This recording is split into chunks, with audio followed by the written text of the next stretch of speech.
Welcome to Board Bitesize, where we're going to share your top 4 takeaways from the most recent board meeting. In this first episode, we're joined by our chair, Julie Holder, and our Chief People Officer and Deputy Chief Executive, Darren Tidmarsh.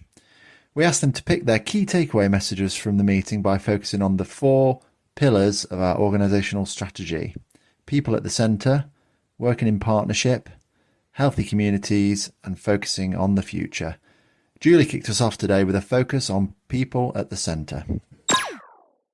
So one of the things for me today has been, well, a couple of things really. We've talked a lot about personalisation agenda, which has been so good, but also in terms of the recognition of the work of our staff over and above their normal day-to-day work and how they are battling sometimes with some really difficult conditions.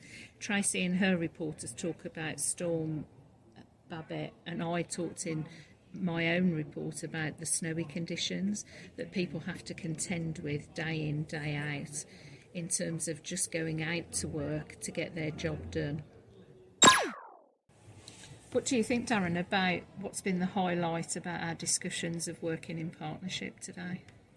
Well, we were joined by Kirsty McMillan, who talked to us about the continuing work to develop a partnership agreement between ourselves and Derby City Council about how some of our staff and their staff will more closely together for an integrated service in the city for the benefit of all of our patients. Great work.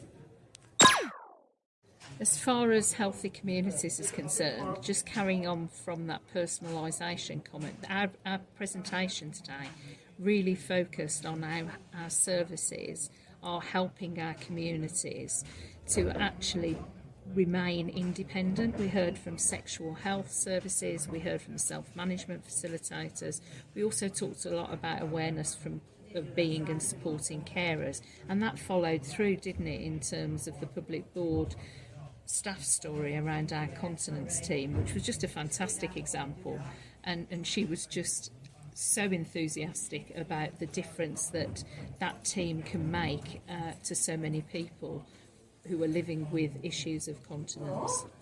I think in terms of focusing on the future, Darren, we've had quite a bit of discussion today about the operational restructuring, understanding where we are, but also reflecting on the fact that it's quite unsettling for people.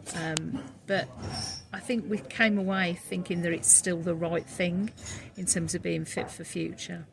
I would agree. And whilst change is unsettling, I think through the conversations we've had this afternoon, what we're seeing is our decision to move to 2 new decisions with the structure and orientation within them sets us up well for the future. That's all for today's episode. We'll record these short board bite-size episodes after each public board meeting, so every 2 months, and we'll upload them to our staff intranet, MyDCHS. Thank you for listening.